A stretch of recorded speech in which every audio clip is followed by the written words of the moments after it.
ఇప్పుడు పాత నిబంధన నుంచి వద్దాం. అసలు ఇన్‌స్ట్రుమెంట్స్‌ని తయారు చేసింది ఎవరు?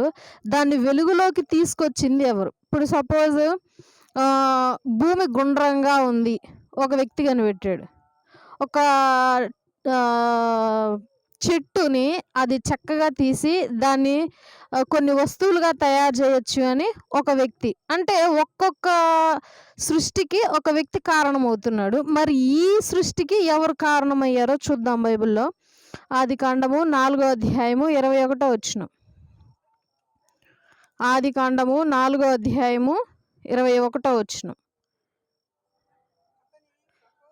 అతని సహోదరుని పేరు యాబాలు. అతడు సితారాను సానికను వాడుక చేయు వారందరికీ మూల పురుషుడు.